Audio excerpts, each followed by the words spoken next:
Et c'est parti pour le jeu. Bonjour à tous à la maison. Après des chiffres et des lettres, bienvenue dans Personne n'y avait pensé avec la colonne des points qui n'attend que nos candidats. Vous connaissez le principe, il faut la faire descendre le plus bas possible tous les jours. Bonjour le public. Vous aussi, vous allez jouer avec nous, le public. Et vous tous à la maison, allez-vous être aussi forts que nos 3 duos de candidats? On va le savoir tout de suite. Voici le premier duo. Il est né à Cambridge, c'est en Angleterre. Il adore régaler ses amis français avec ses petits plats English. Alors que sa fille, elle a envie de partir non pas en Angleterre, mais en Australie. Voici Johanna et Duncan. Bonjour Johanna. Enchanté. Duncan, bonjour, bienvenue, ami anglais. Chef de projet dans le bâtiment, ils sont collègues depuis peu, tous les deux, et l'un est même le mentor de l'autre, paraît-il. Ils sont devenus amis et partenaires de jeu. Aujourd'hui, chez nous, voici Romain et Adrien. Romain, bonjour. Adrien, ça va aussi? Allez-y, mettez-vous en place, les partenaires.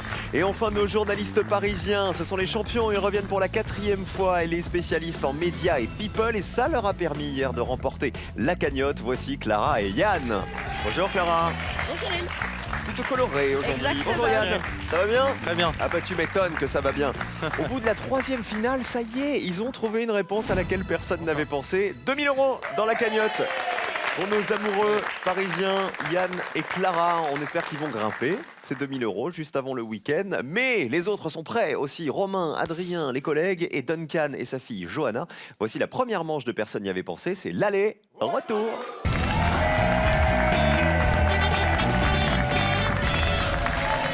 Duncan, parlez-nous de vous. Donc vous êtes anglais. Je suis anglais, oui. Né en Angleterre. Né en Angleterre, On dit mais Cambridge, comme je l'ai dit.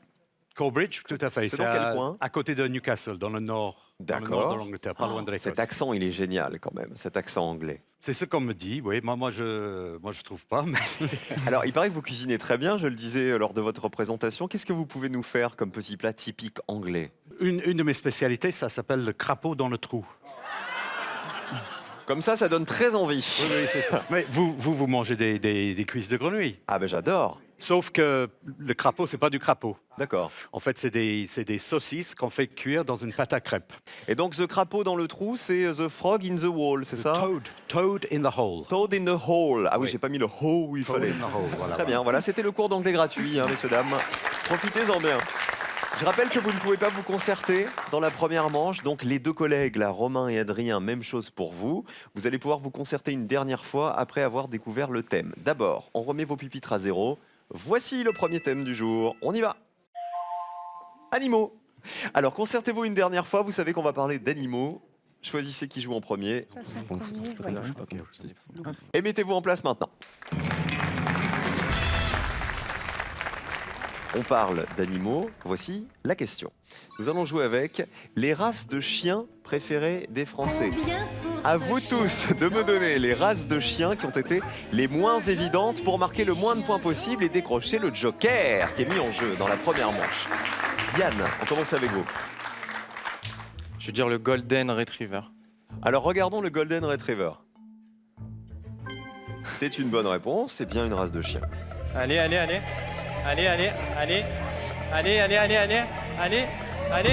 15 personnes seulement y avaient pensé, bien joué. Je vous rappelle qu'on cherche l'une des 20 races de chiens préférées des Français. Adrien. Je vais dire le lévrier afghan. Ok, il ferait partie des 20 chiens préférés des Français. Vérifions. Il n'en fait pas partie, malheureusement. C'est la difficulté, c'est que là, il faut jauger le risque, hein, j'ai envie de dire. 100 points pour vous. On enchaîne avec Duncan. Moi, je vais opter pour le berger australien. Ok, il faut qu'il fasse partie des 20 races de chiens préférées des Français. Il en fait partie. Comment Le berger australien.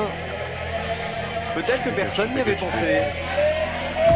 7 personnes, très bien, c'est un tout petit score. Pour info, le berger australien, c'est le 3e chien préféré des Français, alors que le Golden Retriever, c'est le 4e chien préféré des Français.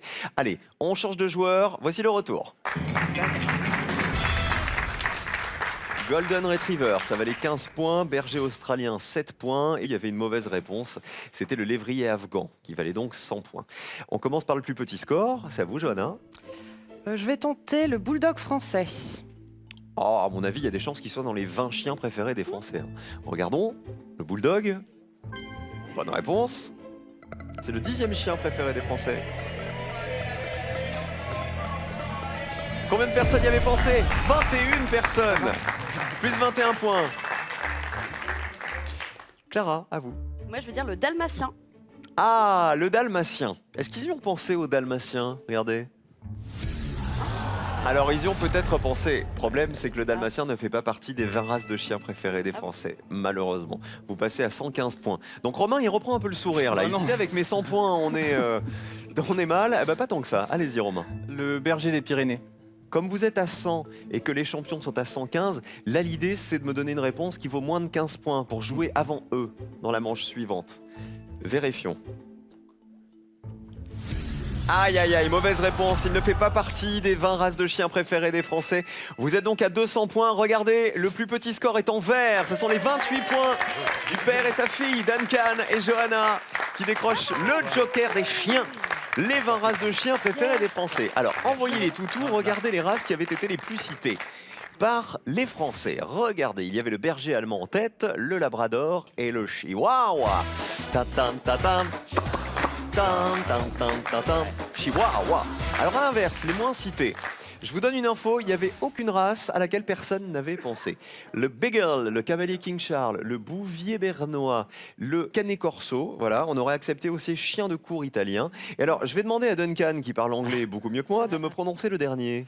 The American Staffordshire Terrier. Exactement, une personne y avait pensé. Peut-être pas avec le même accent. Mais en tout cas, il n'y avait aucune réponse à 0 pour cette question sur les chiens. Le plus gros score, vous l'avez vu, c'est Romain et Adrien. Vous allez jouer en dernier dans la manche suivante. Allez, bonne chance quand même à tous et bonne chance à vous à la maison qui allez peut-être décrocher ce soir le chèque de 5 000 € qui est à nouveau mis en jeu. À vous de jouer tout de suite. Selon un célèbre slogan de mai 68, qu'y a-t-il sous les pavés? 1. Le parc. 2. La plage. Sous les pavés, le parc, c'est la réponse 1. Sous les pavés, la plage, c'est la réponse 2. Le 1 ou le 2, vous l'envoyez par SMS tout de suite au 7 10 20 pour participer. Ou sinon, c'est le 32 43 par téléphone sur un simple coup de fil. En appuyant sur 1 ou 2, vous allez peut-être décrocher le chèque de 5 000 €. Ça n'arrive pas qu'aux autres. Voici les associations.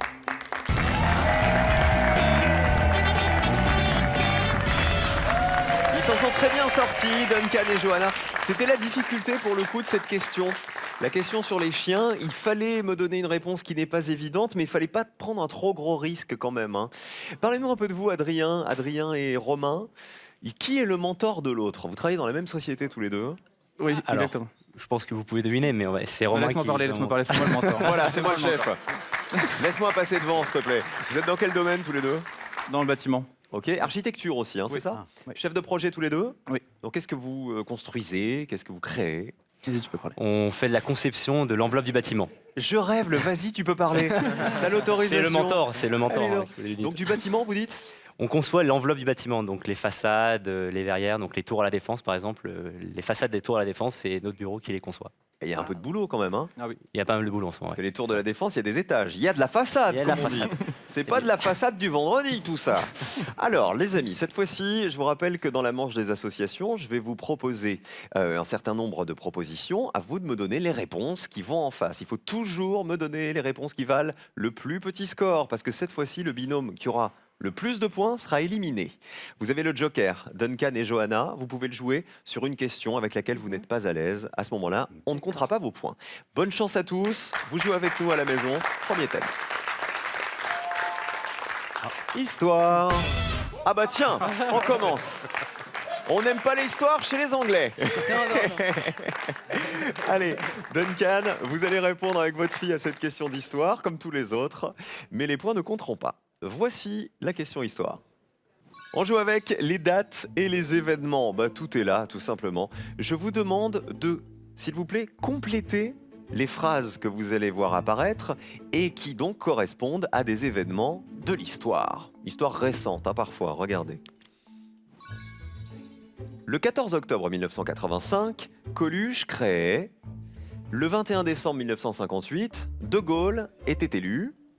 Le 26 novembre 2017, la France gagnait. Le 29 juin 1956, Marilyn Monroe épousait. Et le 20 juillet 1969, Neil Armstrong marchait.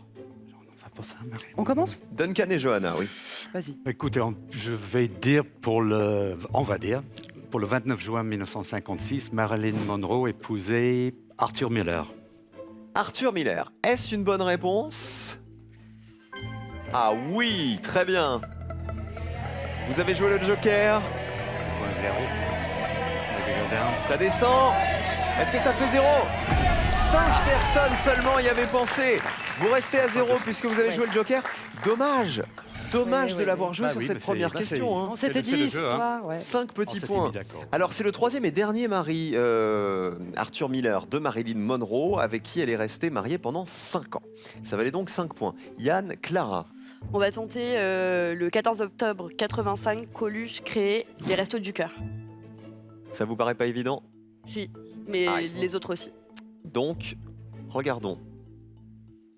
C'est une bonne réponse, effectivement. C'est en 85 que Coluche a créé les Restos du Cœur. 77 personnes avaient réussi à compléter cette proposition. 77 points, c'est beaucoup. On termine avec les collègues. On va dire que le 26 novembre 2017, la France gagnait l'organisation des Jeux Olympiques 2024. Ah, les JO 2024. La France a-t-elle gagné l'organisation des JO le 26 novembre 2017? Aïe, aïe, aïe, pas du tout. C'était pas du tout les JO. Malheureusement, vous marquez 100 points, c'est une mauvaise réponse. Qui a cette réponse? Qu'est-ce que la France a gagné le 26 novembre 2017? Handball? Non, c'est pas le handball. Le public? Elle a gagné la Coupe Davis. C'est la réponse qu'on attendait et 16 personnes seulement le savaient. La France a remporté sa 10e Coupe Davis en battant en finale la Belgique. Le 21 décembre, juste au-dessus, 1958, le général de Gaulle était élu président de la République. 89 personnes y avaient pensé. Oui, nous aussi, général. Vive la République! Et vive la France. Voilà. Le 20 juillet 69, Neil Armstrong marchait où ça? Sur la Lune, c'était la réponse qui valait le plus de points, 94 points. Eh ben, bravo d'avoir trouvé Arthur Miller, hein, Duncan et Johanna. Hein. Maintenant, il faut espérer que dans les thèmes suivants, comme vous ne pouvez plus jouer le Joker, ce soit des choses qui vous plaisent. Voici le deuxième thème. Nous jouons avec de la littérature, découvrons la question, c'est une question d'association. À vous de jouer avec les objets magiques dans les contes. Je vous demande de retrouver les contes de Perrault et de Grimm associés à ces éléments magiques. Dans quel conte de Perrault ou de Grimm retrouvons-nous la cassette sous terre, le miroir, le fuseau, la clé tachée de sang et enfin, dans quel conte de Perrault ou de Grimm retrouvons-nous la citrouille? On commence avec Duncan et Johanna. On va tenter le miroir Blanche-Neige. Ce serait dans Blanche-Neige. Miroir, mon beau miroir. Qui est la plus belle? Qui est la plus belle? Est-ce dans Blanche-Neige, le miroir? Oui. Combien de personnes le savaient? Non, ça va pas aller, mais... 50 points. 50 personnes y avaient pensé. Au miroir de Blanche-Neige. La moitié des Français que nous avons interrogés. On enchaîne avec les champions, Yann. On va tenter un truc. On va tenter le fuseau. Avec Dans quel conte? La Belle au bois dormant. Sans certitude, hein, j'ai l'impression. Il n'y a pas quelqu'un qui se pique à un moment? Si, mais je suis pas sûre que ça s'appelle un fuseau. Ça mon Alors problème. regardons, ils disent oui les voisins. Oui, c'est une bonne réponse. Allez. Combien de personnes avaient associé le fuseau et la Belle au bois dormant? 37 personnes, c'est bien. Après une malédiction, la Belle au bois dormant s'est piquée avec le fuseau a filé, voilà, et elle s'est endormie pour 100 ans. J'ai l'impression que c'était un porc, là. C'est la Belle au bois dormant qui dort, là. On la voit plus pareil, du coup. Hein. On n'a pas super envie d'aller la réveiller avec un bisou, là. Les garçons, Romain et Adrien, à vous. On va tenter la clé tachée de sang. Ce serait Barbe bleue. Il y avait une clé tachée de sang. Oui. Vérifions. Est-ce Barbe bleue? Oui. Conte de Perrault, Barbe bleue. Allez. Encore. Est-ce que personne n'y avait pensé à Barbe bleue? Si, 11 personnes, très bien. Regardez comme vous vous rattrapez, Adrien et Romain, vous êtes à 111 alors que les champions sont à 114. C'est vous qui êtes en danger, attention, hein, Clara et Yann. Effectivement, la clé tachée de sang, c'est la clé qui ouvre le cabinet où sont entreposées les autres épouses mortes de Barbe bleue. Et cette clé est toujours tachée de sang dans ce conte. Alors, la cassette sous terre, la réponse associée, elle valait 100 € parce que personne ne savait que la cassette sous terre, c'est dans Peau d'âne. Ah bah oui. Personne ne le savait. C'est un conte de Perrault et donc la cassette qui est cachée sous terre contient les robes et les bijoux de Peau d'âne et elle apparaît justement quand Peau d'âne utilise la baguette de sa marraine. Et tout en bas la citrouille, facile, c'est Cendrillon le carrosse qui se transforme en citrouille dans le conte de Perrault. Voici le dernier thème avec lequel on joue. c'est de la musique. Et la question associée. Bonne chance à tous, il faut vous battre et me donner une réponse qui vaut très peu de points. Question photo. Je vous demande de me donner les noms des instruments de musique que voici, sachant qu'ils commencent tous par la lettre B. Voici l'instrument A. Quel est cet instrument qui commence par la lettre B? Voici l'instrument B. Voici l'instrument C. Regardez-les bien vous aussi à la maison. Instrument D. Instrument E pour terminer. On commence avec Duncan et Johanna. Prends le A, banjo. Vous êtes sûr que c'est un banjo? Non, pas vraiment. Vérifions. Est-ce une bonne réponse? Est-ce un banjo? Eh ben oui, c'en est un. C'est la petite guitare ronde. 56 personnes avaient reconnu le banjo. Ça fait 56 points pour vous supplémentaires, vous êtes à 106 les amis. Donc sa caisse de résonance est formée d'une membrane tendue sur un cercle de bois. Écoutez ce que ça donne un banjo.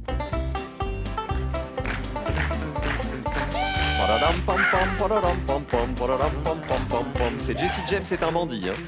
On enchaîne avec les collègues Romain et Adrien. Alors attention, parce qu'ils sont tranquilles maintenant, Duncan et Johanna, ça va se jouer entre les deux collègues ou nos champions. On va dire la C. Le bandoneon. Ah, donc là on est sur un accordéon, hein, visiblement, un petit accordéon, ça serait un bandoneon. Ça commence par un B. Regardons. Bonne réponse, c'est ça. Petit accordéon à souffler carré. Allez. 29 personnes y avaient pensé. Waouh! 140 points pour vous. Là, il faut vraiment me donner une super réponse. Hein. Clara et Yann, vous n'avez pas d'autre possibilité que de prendre un risque. Regardez votre ligne de qualification, elle est très basse. Il reste le B, le D, le E. Il y en a qui sont super évidents. Je pense qu'il faut les oublier. On va essayer avec le D, une balalaïka. Balalaïka. Ça serait une petite guitare comme ça. La balalaïka. Est-ce une bonne réponse? Malheureusement non. Et pourtant vous aviez bien fait de choisir cet instrument-là parce que c'était le seul qui vous permettait au niveau des points de vous qualifier. Vous passez à 214 et vous passez au rouge. Malheureusement on perd les champions avec cette histoire d'instrument de musique. 214, bravo Duncan et Johanna, bravo Romain et Adrien aussi pour cette qualification. Alors, ça n'est pas une balalaïka. Le D, c'est une réponse qui valait 0 points. Personne n'avait reconnu le bouzouki, qui est un instrument de musique grec de la famille du luth. Écoutez. Raté. Ah bon. Pour danser le sirtaki, souvent on joue du bouzouki. Il y a un long manche et une caisse de résonance bombée. C'était le petit instant Nikos Aliagas et Nana Mouskouri qui vous est offert par France 3. Regardez les autres instruments. L'instrument B, c'est le... Bombarde. Ah non, Bagpipe. c'est pas une bombarde. Bagpipe. Non, non, là c'est un biniou, c'est la cornemuse bretonne. Voilà, qu'on retrouve au festival interceltique évidemment, dans les bagades. Et le E en bas, facile, c'était la batterie, c'était l'instrument qui était le plus évident puisque 92 personnes y avaient pensé. On perd les champions, mais chocolat pour tout le monde. Jeff de Bruges est heureux de vous offrir cet assortiment gourmand composé de petits chocolats au praliné et de sujets de Pâques si mignons et tellement à croquer. Et vous nous quittez quand même avec 2000 € dans la cagnotte. Bravo, les champions. Qui on embrasse avant de partir, tous les deux? Clara Alors moi j'ai embrassé mes parents, Roland et Nicole. et Yann. Et moi, les miens, Nelly et Rodolphe. Bon bisous à vous. 5000 € à gagner. Deuxième chance pour vous tous à la maison de les remporter. En général, combien y a-t-il de trous dans un parcours de golf? Y a-t-il, réponse 1, 18 trous? Ou réponse 2, 36 trous? 1 ou 2 par SMS au 7 10 20 ou sinon 32 43 par téléphone. À vous de jouer tout de suite pour décrocher peut-être ce chèque de 5000 € qui est mis en jeu aujourd'hui. Voici le duel Duncan et Johanna face à Romain et Adrien.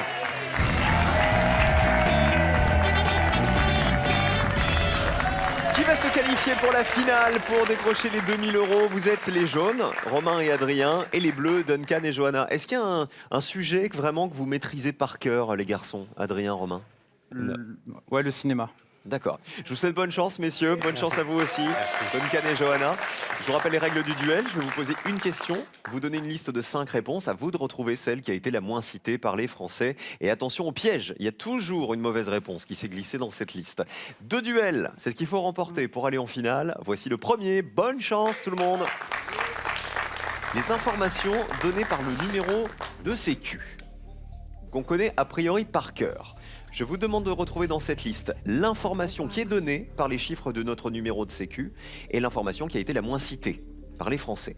Attention au piège. Regardez. Le jour de naissance, le sexe, le numéro de commune, le numéro d'ordre et la clé de contrôle. Duncan et Johanna, On va tenter la clé de contrôle. c'est la réponse des bleus. Les jaunes, On va tenter numéro d'ordre. validé aussi. Ça serait quoi la clé de contrôle? Aucune C'est idée. les 2 chiffres à la fin, je crois. Les 2 derniers chiffres qui sont un peu décalés d'ailleurs, Oui, hein, oui, c'est oui, ça comme du dans reste un du livre, numéro de ouais. sécurité sociale. Est-ce que personne n'y avait pensé? C'est une bonne réponse. Les 2 derniers chiffres, 65 personnes y avaient pensé, c'est beaucoup. Hein. En même temps, comme ils sont décalés, parfois on nous les demande, parfois on nous les demande pas. Oui. Alors vous savez à quoi elle sert la clé de contrôle? Pas du tout. Elle permet un algorithme de calcul qui permet de vérifier la validité du numéro. Très bien. Si vous avez compris ce que ça veut dire, vous nous appelez. 3243. Romain, Adrien, numéro d'ordre. Plus ou moins de 65 points. C'est une bonne réponse. Allez. Plus ou moins de 65, c'est moins. Oh, c'est beau, ça 31. Plus petit score pour les jaunes, un duel pour les 2 collègues. C'est le 11e, 12e et 13e chiffre, le numéro d'ordre, qui permettent de distinguer les personnes nées au même endroit à la même période, pour pas qu'il y ait d'erreur possible. Un duel pour vous. Regardez les autres réponses. Le jour de naissance, est-ce qu'il y est dans le numéro de sécu? Ah bah oui, c'était l'intrus. Il fallait pas prendre le jour de naissance. Le sexe, 94 personnes savaient que le sexe est indiqué. C'est le premier chiffre du numéro de sécurité sociale. Le 1 pour les garçons, le 2 pour les filles. Et le numéro de commune, c'est une bonne réponse. 44 personnes y avaient pensé. Ce sont les 8e, 9e et 10e chiffres qui désignent le code de la commune selon l'INSEE. Il faut vous rattraper, Duncan et Johanna, avec ce 2e duel. À vous de jouer. Avec les contemporains de Jésus-Christ. Il va donc falloir retrouver dans cette liste la personnalité qui aurait pu voir Jésus de son vivant et la personnalité qui a été la moins citée par les Français. Attention au piège. Nous avons Caligula, Adrien, Ovide, Vespasien et Ponce Pilate. Romain ou Adrien? Eh bien écoutez, moi je vais répondre Adrien. Comme par hasard, il a pris Adrien. Comme par hasard, sauf que l'autre il a un H, hein, vous avez vu? Un H, Pas vous. exact. Les bleus, votre réponse? Bah nous, on va tenter Caligula. Allez, ça marche. C'était qui, Adrien? C'est un empereur romain qui a Ouais. construit le mur entre l'Angleterre et l'Écosse. Contemporain de Jésus-Christ. A priori. Regardons, colonne jaune. Ah bah non, malheureusement. Il n'a pas vécu à l'époque de Jésus puisqu'il est né en 76. Il n'aurait pas pu le voir de son vivant. Caligula. A priori, c'est une bonne réponse. Non, c'est- Regardez la colonne bleue. Bonne réponse, oui. Combien de personnes y avaient pensé? Allez. Allez. Peut-être que ça fait 0, hein. 13 personnes y avaient pensé. Plus petit score pour les bleus, un duel partout. Bravo Duncan, bravo Johanna.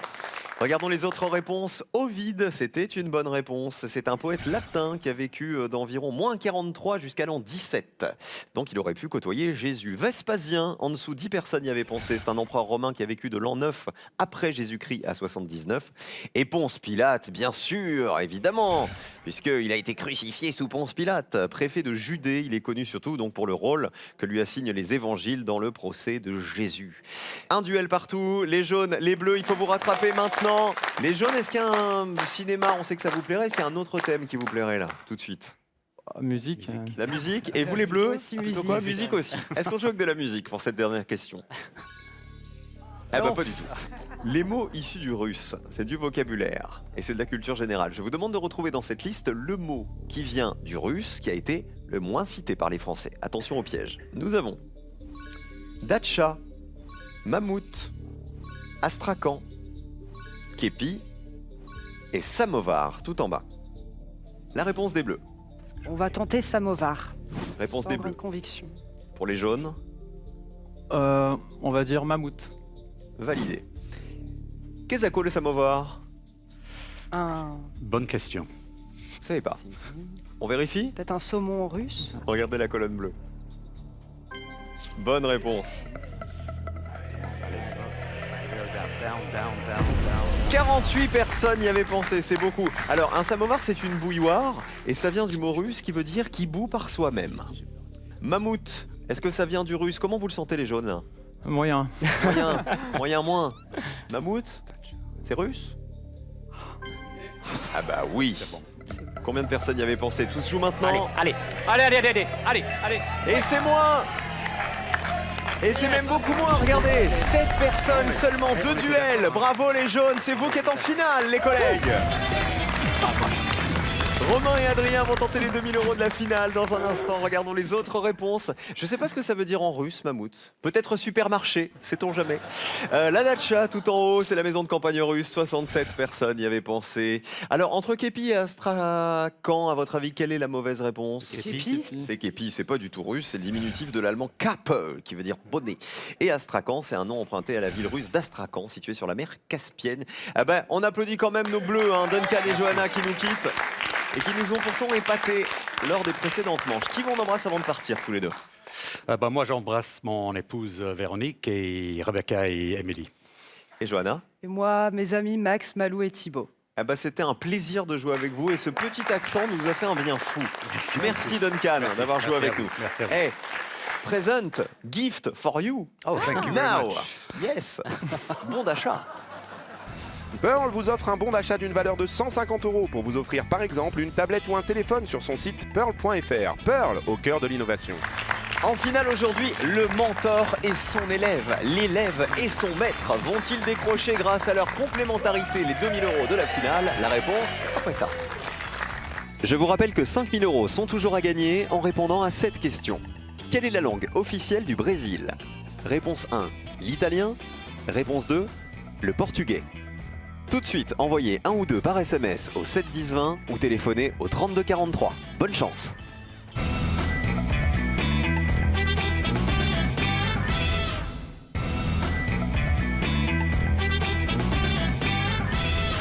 Romain, Adrien pour cette finale, dernier jour de la semaine avant un bon week-end. On vous retrouvera quoi qu'il arrive lundi, évidemment messieurs, pour le prochain épisode de Personne n'y avait pensé. 2000 € en jeu, comme tous les jours, il faut les décrocher, il faut trouver une réponse à laquelle personne n'avait pensé. Mais en finale, c'est dur. Bon, voici la finale.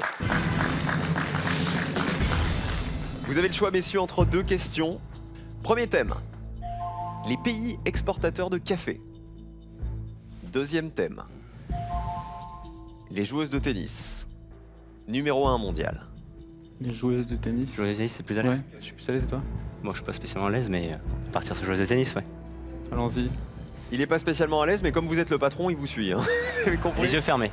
Les joueuses de tennis, numéro 1 mondial. Alors, messieurs, vous allez avoir 60 secondes. À l'issue de ces 60 secondes, il faudra me donner 3 joueuses de tennis qui ont été numéro 1 mondial en simple jusqu'à décembre 2017. On s'arrête à décembre 2017. Si parmi ces 3 réponses, il y en a une à laquelle personne n'avait pensé, la cagnotte est pour vous. Youpi, tralala. 60 secondes, top chrono. Bon, on peut Alep. écarter les... Alep. Alep.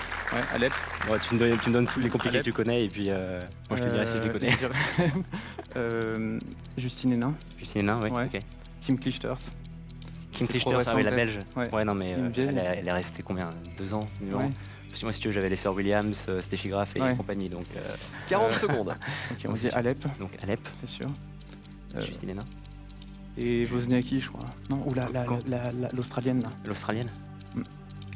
L'Australienne, comment elle s'appelle? On cherche 3 joueuses de tennis l'Australienne. qui ont été numéro 1 mondial en simple jusqu'à décembre Donc 2017. Alep, Alep, Justine Hénin et Justine Kim Hénin. Clijsters. Ok, on y va Réponse là-dessus. ça. On dit, Faut... on a encore Il vous reste un peu Ouais. de temps. L'Australienne, allez. Creuse. je sais plus comment elle s'appelle. Moi, je réfléchis aussi. Je sais hein, plus mais- comment elle s'appelle. Et l'Italienne aussi, qui est restée un an, là, qui a gagné Roland 10 Garros. dernières euh, secondes, Je messieurs. sais plus comment elle s'appelle. ouais. Bon, ben, je peux pas Vos 3 t'aider. réponses. Alors, Ah. Kim Clijsters, Justine Hénin Et Alep. et Alep. Quel est le prénom de Alep? Simona, je crois. Ok, c'est validé. Avant la fin du chrono, voici vos 3 joueuses de tennis qui vont peut-être vous rapporter 2000 €. On va commencer par Simona Alep, qui est venue en dernier. Elle a été numéro 1 mondial, à votre avis? Ouais, très récemment, je dirais. Elle est roumaine. Ouais. Elle a été numéro 1 mondial en octobre 2017. Donc effectivement, c'est récent. Ouais. Donc c'est une bonne réponse. Mais c'est si récent que pour que personne n'y pense...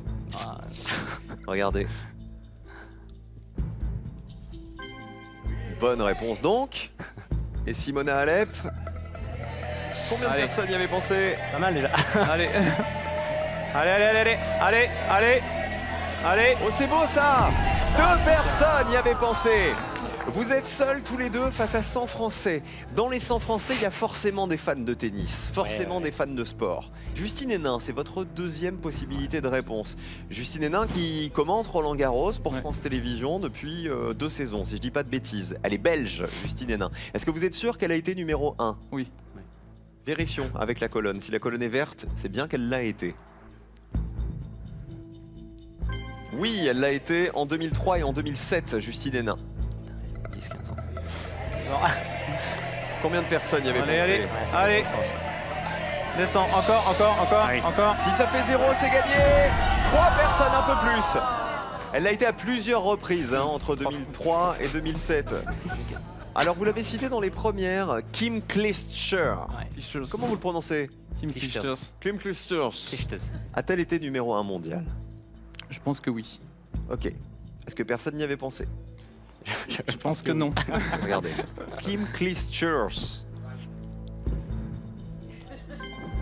Elle a bien été numéro 1 mondial pour la première fois en 2003. Combien de personnes y avaient pensé? La même année que Justine Hénin. Hein? La même année que Justine Hénin. Allez. Allez. Elle est belge. Kim Clijsters. Attention! Oh, personne! Personne n'y avait pensé! Excellent, bravo messieurs! 2000 € dès la première finale. Vous êtes trop forts. Ils sont pour vous les 2000 €. On les ajoute à votre cagnotte. Regardez les autres réponses. À part cette jeune fille, il y avait Lindsay Davenport. Personne n'y avait pensé. Dinara Safina, Angélique Kerber et Garbine Muguruza. 2000 € dans la cagnotte. Venez là, Romain et Adrien. On vous retrouve lundi.